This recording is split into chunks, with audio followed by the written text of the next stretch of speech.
বাঙালির প্রাণের উচ্ছ্বাস বৈশাখ, আর বৈশাখ মানেই নিজস্ব স্বকীয়তা, বাঙালির হাজার বছরের ঐতিহ্যের স্মারক। এই ঐতিহ্যের স্মারকটি আজ বাংলা নববর্ষ 1432 সাল শুরু হয়েছে। এই মুহূর্তে বর্ণাঢ্য একটি র্যালি নওগাঁ জেলা প্রশাসন সহ বিভিন্ন সামাজিক যে সংগঠনগুলো রয়েছে সেই সংগঠনের পক্ষ থেকে এই র্যালিটি বের করা হয়েছে এবং র্যালিতে বিভিন্ন স্কুলের শিক্ষার্থী, বিভিন্ন সামাজিক সংগঠনের নেতৃবৃন্দ এবং জেলা প্রশাসন এই র্যালিতে সরাসরি নেতৃত্ব দিচ্ছেন এবং একটা বর্ণাঢ্য র্যালি।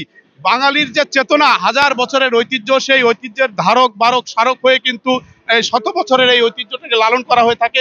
এই প্রথম একটা বর্ণাঢ্য পরিসরে জেলা প্রশাসনের উদ্যোগে এই র্যালিতে কিন্তু সকাল 8:30টায় বের হয়েছিল এবং বের হওয়ার পর শহরের বিভিন্ন প্রদক্ষিণ করে জেলার বিয়াম স্কুলের মাঠে, সেখানে কিন্তু আবার রয়েছে বিভিন্ন দিনব্যাপী সামাজিক সংগঠনের কর্মকাণ্ড।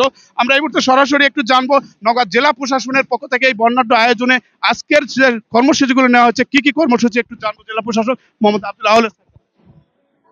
আমাদের আজকে সারাদিনের প্রোগ্রাম হচ্ছে, আমরা জাতীয় সঙ্গীতের মাধ্যমে র্যালি উদ্বোধন করেছি। এরপরে আবাহন সঙ্গীতের মাধ্যমে আমাদের কালচারাল অনুষ্ঠান শুরু হবে।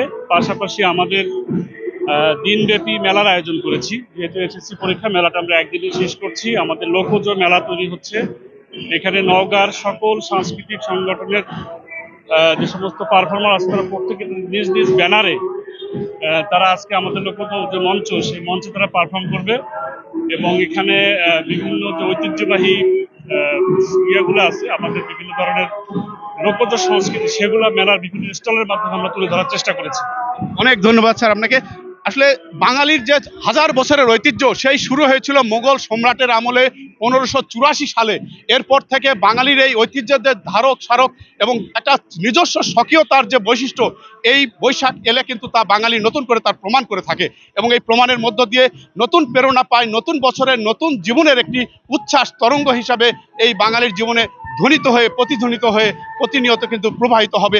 এমন একটি চেতনাকে সামনে রেখেই আজকের এই বাংলার নববর্ষ 1432 খ্রিস্টাব্দ শুরু হয়েছে এবং এই 1432 খ্রিস্টাব্দের সার্বিক খোঁজ খবর আমরা কিন্তু দিনব্যাপী এই কর্মসূচিগুলো তুলে ধরছি এবং আমরা বরাবরই চেষ্টা করছি বাঙালির জাতীয়তা স্বকীয়তা পরিপূর্ণভাবে যেন প্রকাশ ঘটে।